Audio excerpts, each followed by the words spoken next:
2021 പുറത്തിറങ്ങിയ south Korean series how to be 30യുടെ കഥയാണ് സിനിമാ കഥയിലൂടെ ഇന്ന് നിങ്ങൾ കേൾക്കാനായി പോകുന്നത്. കഥയെ ആരംഭിക്കുന്നത് 30 വയസ്സുകാരി സോജീവണിനെ പരിചയപ്പെടുത്തിക്കൊണ്ടാണ്. വെബ്ട്യൂണുകൾ ക്രിയേറ്റ് ചെയ്യുന്നതിൽ അവൾ വല്ലാതെ ഫേമസ് ആയിരുന്നു. തന്റെ സ്വപ്നങ്ങൾ അവൾ നേടിയെടുത്തെങ്കിലും അവൾക്ക് അതുവരേക്കും നല്ലൊരു പാർട്ട്ണറെ കണ്ടെത്താൻ സാധിച്ചിരുന്നില്ല. അവളുടെ 2 ബെസ്റ്റ് ഫ്രണ്ട്സ് ആയിരുന്നു രഞ്ജുവും ആയങ്ങും. ഇരുവരും അവളെപ്പോലെ തന്നെയാണ്. അവർക്കും പാർട്ട്നേഴ്സിനെ കണ്ടെത്താൻ ഇതുവരെയും സാധിച്ചിട്ടില്ല. രഞ്ജു അറിയപ്പെടുന്ന ഒരു ഫേമസ് റേഡിയോ ഹോസ്റ്റ് ആണ്. നിരവധി ഫാൻസും അവൾക്കുണ്ട്. ആയങ്ങാകട്ടെ നഗരത്തിലെ തന്നെ ഏറ്റവും ഫേമസ് ആയ ഒരു കഫേ നടത്തുന്നു. മിക്കപ്പോഴും അവർ മൂവരും ആയങ്ങിന്റെ കഫേയിൽ ഒത്തുചേരും. അവരുടെ ലവ് ലൈഫിനെ പറ്റിയും മറ്റു കാര്യങ്ങളും ചർച്ച ചെയ്യുകയും സംസാരിക്കുകയും ഉണ്ടാകും. നാളിതുവരേക്കുമായിട്ടും അവരുടെ ലവ് ലൈഫിൽ ഒരു പുരോഗതിയും സംഭവിച്ചിരുന്നില്ല. കാര്യം എന്തെന്നാൽ രഞ്ജു വല്ലാതെ പിക്കിയാണ്. അത്രയും ശ്രദ്ധിച്ചു നോക്കി മാത്രമേ പാർട്ട്ണറെ തിരഞ്ഞെടുക്കൂ. അതും സമ്പന്നനായിട്ടുള്ള ഒരു പാർട്ട്ണർ തന്നെ അവൾക്ക് വേണം. അയാങ്ങാകട്ടെ പണത്തേക്കാൾ പ്രാധാന്യം കൊടുക്കുന്നത് ഹാപ്പിനെസ്സിനാണ്. പക്ഷേ ജീവനാകട്ടെ പുകവലിക്കുന്ന പയ്യന്മാരെ ഇഷ്ടമല്ല. പക്ഷേ സക്സസ്ഫുൾ ആയ ആളുകൾക്ക് അതൊരു എക്സെപ്ഷനുമാണ്. ഒരു ദിവസം ജീവണിന്റെ ഓഫീസിൽ പുതിയൊരു എംപ്ലോയി വന്നു. ലീ സുങ് യു എന്നായിരുന്നു അവന്റെ പേര്.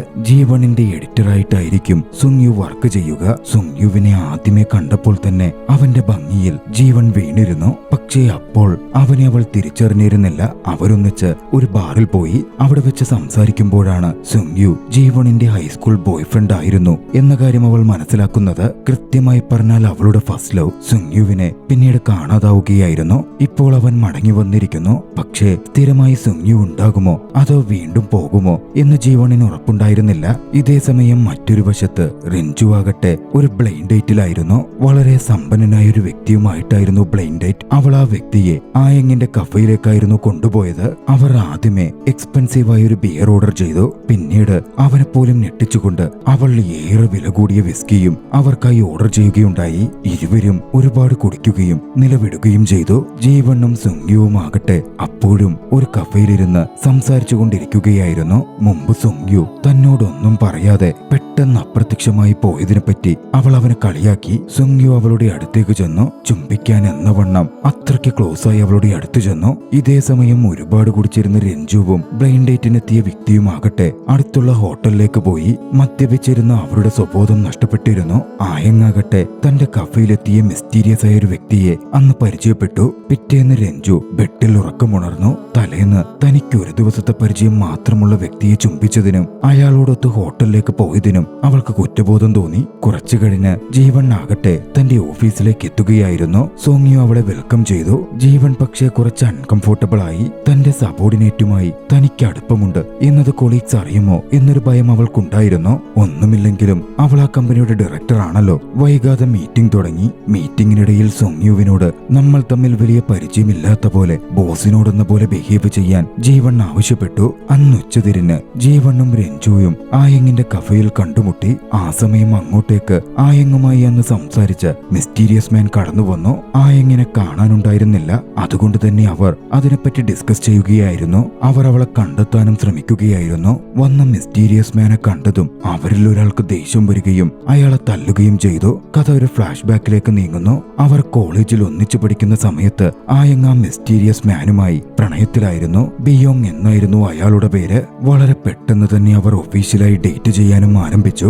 വർഷങ്ങളോളം അവർ തമ്മിൽ നല്ല ബന്ധമായിരുന്നു ഉണ്ടായിരുന്നത്. കോളേജ് കഴിഞ്ഞാലുടൻ വിവാഹം കഴിക്കാനും അവർ തീരുമാനിച്ചിരുന്നു. പക്ഷേ ഒരു ദിവസം ബിയോങ് മറ്റൊരു പെൺകുട്ടിയെ ചുംബിക്കുന്നതും കെട്ടിപ്പിടിക്കുന്നതും അയാങ് നേരിട്ട് കണ്ടു. ബിയോങ് തന്നെ ചതിക്കുകയായിരുന്നു എന്ന് ചിന്തിച്ച അയോങ് അന്നോടെ ആ റിലേഷൻഷിപ്പ് അവസാനിപ്പിക്കുകയായിരുന്നു. സ്ട്രോങ് ആയിരുന്നെങ്കിൽ പോലും അയാങ് അന്ന് തകർന്നു പോയിരുന്നു. അതിൽ പിന്നായിരുന്നു അവൾ പ്രണയമൊന്നും വേണ്ടെന്ന് വെച്ച് ജീവിക്കാൻ തുടങ്ങിയത്. കഥ പ്രസന്റിലേക്ക് തിരികെ വരുന്നു. അയാങ്ങിനെ തിരിയുകയായിരുന്ന ജീവണ്ണും രഞ്ജുവും ഒടുവിൽ അയാങ്ങുള്ള ഇടം കണ്ടെത്തി. അതൊരു ഫോറസ്റ്റ് ക്യാമ്പിലായിരുന്നു. തന്റെ പാസ്റ്റ് ആലോചിച്ച് ദുഃഖിച്ചിരിക്കുകയായിരുന്നു അവൾ. അയാങ്ങിനെ ഒന്ന് ഉഷാറാക്കുവാൻ ജീവണ്ണും രഞ്ജുവും അവളുടെ കൂടെ ജോയിൻ ചെയ്തു. അവർ ഒന്നിച്ച് ഡ്രിങ്ക് കഴിച്ച് സംസാരിച്ചു. ശേഷം അയാങ്ങും രഞ്ജുവും ഉറക്കത്തിലേക്ക് വീണപ്പോൾ ജീവൻ ഫോണെടുത്ത് സുങ്യുവിനെ വിളിച്ചു. രാവിലത്തെ തന്റെ പെരുമാറ്റത്തിന് അവനോട് ക്ഷമ ചോദിച്ചു. അവർ തമ്മിലുള്ള സംഭാഷണത്തിനിടയ്ക്ക് യാദൃച്ഛികവശാൽ തനിക്കിപ്പോഴും ഒരു ബോയ് ഫ്രണ്ട് ഇല്ല എന്നും അവൾ പറഞ്ഞുപോയിരുന്നു. അത് സോങ്യുവിനെ വല്ലാതെ സന്തോഷപ്പെടുത്തി. ജീവൻ ആകട്ടെ ആകെ പരുങ്ങലിലുമായി. അടുത്ത ദിവസം ജീവൻ മറ്റൊരു യുവാവിനെ കണ്ടുമുട്ടി. ചാ ഡോഹുൻ എന്നായിരുന്നു അവന്റെ പേര്. ലോണ്ടറി ഷോപ്പിൽ പോയപ്പോഴായിരുന്നു അവൾ അവനെ കാണുന്നത്. യാദൃച്ഛികവശാൽ ആ യുവാവായിരുന്നു അവർക്ക് പുതിയ വെബ്ടൂൺ പ്രൊജക്ട് കൊടുത്തിരിക്കുന്ന കമ്പനിയുടെ ഡയറക്ടർ. ഒരു റൊമാൻറ്റിക് സ്റ്റോറിയായിരുന്നു അവർക്ക് ആവശ്യമുണ്ടായിരുന്നത്. അതുടൻ റിലീസ് ചെയ്യപ്പെടുകയും ചെയ്യും. ഇതേ സമയം മറ്റൊരിടത്ത് രഞ്ജു ആകെ അപ്സെറ്റ് ആയിരിക്കുകയായിരുന്നു. കഴിഞ്ഞ ദിവസം അയാങ്ങിന്റെ കഫയിലെ ജോലിക്കാരനുമായി അബദ്ധത്തിൽ അവൾ വൺ നൈറ്റ് സ്റ്റാൻഡ് നടത്തിയിരുന്നു. ജോൻ യങ് എന്നായിരുന്നു അവന്റെ പേര്. 24 വയസ്സ് മാത്രം പ്രായമുള്ള പയ്യനാണ്. രഞ്ജുവിനേക്കാൾ 6 വയസ്സ് ഇളയതായിരുന്നു അവൻ. ലോണ്ടറി ഒക്കെ കഴിഞ്ഞ് ജീവൻ വീട്ടിലെത്തിയപ്പോൾ സോങ്യുവിൽ നിന്ന് അവൾക്കൊരു മെസ്സേജ് വന്നു. പുറത്തു പോകാൻ ക്ഷണിച്ചുകൊണ്ടുള്ള മെസ്സേജ് ആയിരുന്നു അത്. അബദ്ധത്തിൽ ആ മെസ്സേജിന് അവൾ മറുപടി അയക്കുകയും ചെയ്തു. അന്ന് ഉച്ചതിരിഞ്ഞ് ജീവണിന്റെ വീട്ടിലേക്ക് സുങ്യു ചെന്നു. അവരൊന്നിച്ച് ഒരിടത്തേക്കും പോയി. ആ സമയം അവർ അവരുടെ ഹൈസ്കൂളിലേക്കും കടന്നു ചെന്നു. പണ്ട് ഹൈസ്കൂളിൽ ചിലവഴിച്ച കാര്യങ്ങളും അവർ ഓർത്തെടുത്ത് അയവിറക്കി.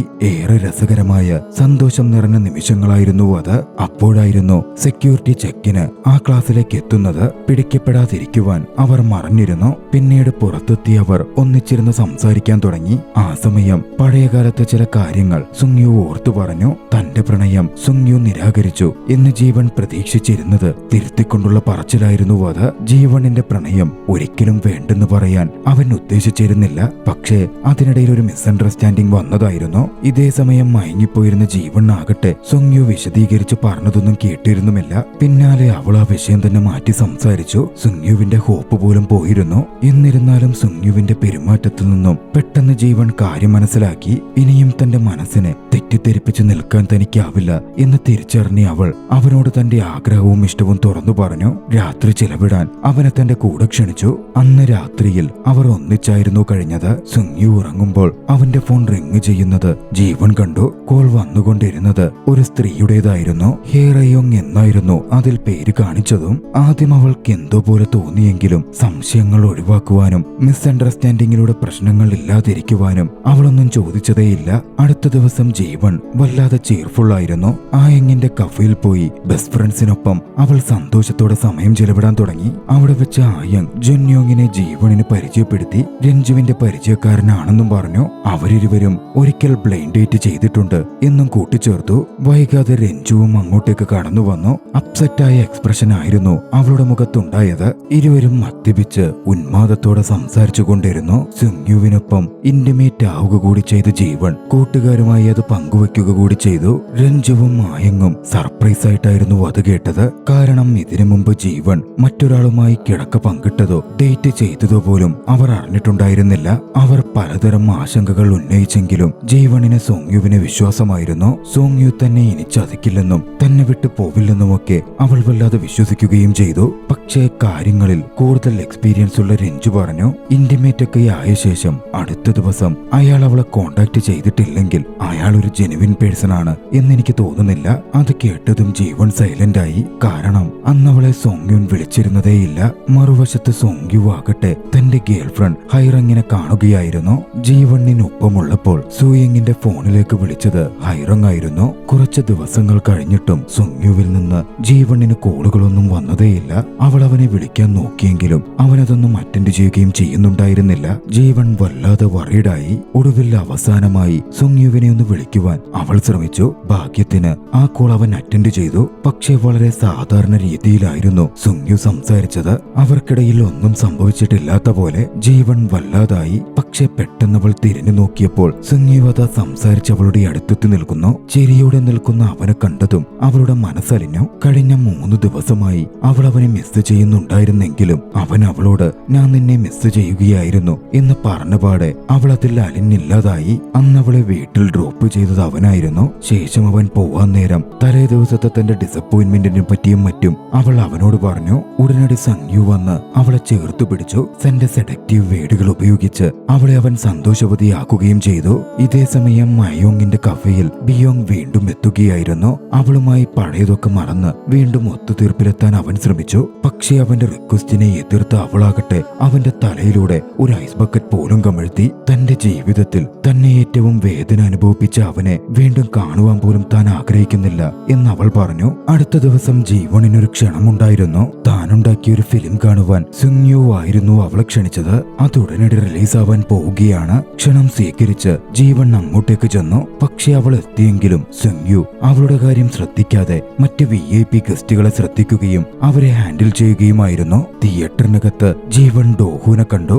ഓരോ തവണയും ഡോഹുനുമായി ഐ കോണ്ടാക്ട് സംഭവിക്കുമ്പോഴൊക്കെയും ജീവണിനൊരു വല്ലായ്മ അനുഭവപ്പെട്ടു. വൈകാതെ സുങ്യുവും ഒന്ന് ജോയിൻ ചെയ്തു. അവർ ഒന്നിച്ച് ആ ഫിലിം കണ്ടു. പടം കഴിഞ്ഞപ്പോൾ ജീവണിനോട് സുങ്യുൻ വെയിറ്റ് ചെയ്യാൻ പറഞ്ഞു. ഇമ്പോർട്ടന്റ് ആയ ഒരു കാര്യത്തിനാണ് എന്നായിരുന്നു അവൻ പറഞ്ഞത്. പോകുന്നതിനു മുമ്പ് ഡോഹുൻ ജീവണിനെ വല്ലാതൊരു നോട്ടവും നോക്കി. അതവളെ അല്പം പരുങ്ങലിലാക്കിയിരുന്നു. സുങ്യു വരുവാൻ ജീവൻ കാറിൽ വെയിറ്റ് ചെയ്യാൻ ആരംഭിച്ചു.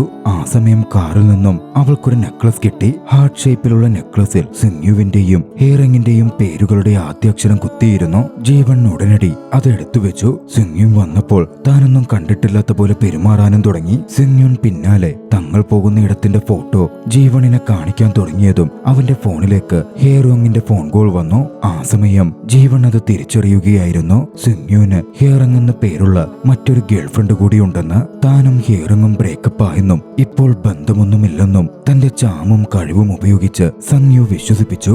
ഇതേ സമയം മറുവശത്ത് ആയങ്ങിന്റെ കഫയിലേക്ക് രഞ്ജിതന്റെ അടുത്ത ബ്ലൈൻഡ് ഡേറ്റുമായി എത്തുകയായിരുന്നു. ജുന്യോങ്ങിനേക്കാൾ പ്രായമുള്ള ഏറെ സക്സസ്ഫുൾ ആയ ഒരു വ്യക്തിയായിരുന്നു അത്. ജുന്യോങ്ങിന്റെ മുമ്പിലേക്ക് അയാളെ അവൾ കൊണ്ടുവന്നതും മനഃപൂർവ്വമായിരുന്നു. അവനൊരു എക്സ്പെക്ടേഷനും ഉണ്ടാവാതിരിക്കാൻ വേണ്ടിയായിരുന്നു അത്. പക്ഷേ രഞ്ജുവിനെ ഇഷ്ടപ്പെട്ടു തുടങ്ങിയിരുന്ന ജുന്യോങ് ആകട്ടെ രഞ്ജു ഇത് മനഃപൂർവ്വം ചെയ്തതാണെന്നും തന്റെ മേൽ പ്രണയത്തിൽ വീഴുമോ എന്നവൾ ഭയക്കുന്നുണ്ട്, അതുകൊണ്ടാണ് ഇത്തരത്തിൽ പ്രവർത്തിക്കുന്നത് എന്ന തരത്തിലായിരുന്നു ചിന്തിച്ചത്. ഒരു പരിധിവരെ അത് സത്യവുമായിരുന്നു. അന്നത്തെ ബ്ലൈൻഡ് ഡേറ്റിന് ശേഷവും രഞ്ജു വല്ലാതെ ദുഃഖിതയായി കാണപ്പെട്ടു.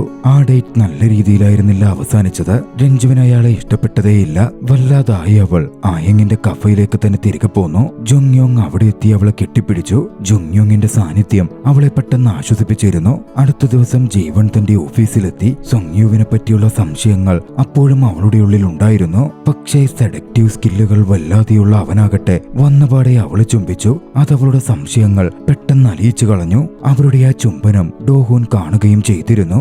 ജീവൻ അല്പം ഷോക്കായി. ശേഷം വെബ്ടൂണിന്റെ ഡിസ്കഷൻ നടക്കുമ്പോൾ ഇൻഡയറക്റ്റ് ആയി ഡോഹൂൻ അവളെ ടീസ് ചെയ്യാൻ തുടങ്ങി. വെബ്ടൂണിൽ ഒരു ക്യാരക്ടർ ബോയ് ഫ്രണ്ട് ചതിക്കുന്നത് അറിയാതെ അവനെ തന്നെ സ്നേഹിക്കുകയാണ് എന്നൊക്കെ പറഞ്ഞായിരുന്നു അത്. പക്ഷേ ഡോഹൂൻ പറഞ്ഞ വാചകങ്ങളുടെ ഉള്ളിലെ അർത്ഥം ജീവൻ മനസ്സിലാക്കിയെടുത്തു. പക്ഷേ അവളത് പ്രോസസ് ചെയ്തുകൊണ്ടിരിക്കെ അങ്ങോട്ടേക്ക് സങ്യു കടന്നു വന്നു. തന്റെ സ്കിൽ ഉപയോഗിച്ച് അവളുടെ മൂഡ് തന്നെ മാറ്റിമറിച്ചു. പിന്നീട് ഇടവേളയിൽ അവർ കോഫി കുടിക്കുമ്പോൾ ജീവൻ ധൈര്യത്തോടെ സങ്യുവിനടുത്ത് അവന്റെ ഗേൾഫ്രണ്ടിനെ പറ്റി ഹിയറോങ്ങിനെ പറ്റി അവളുടെ യഥാർത്ഥ ഐഡന്റിറ്റിയെ പറ്റി വിശദമായി ചോദിച്ചു.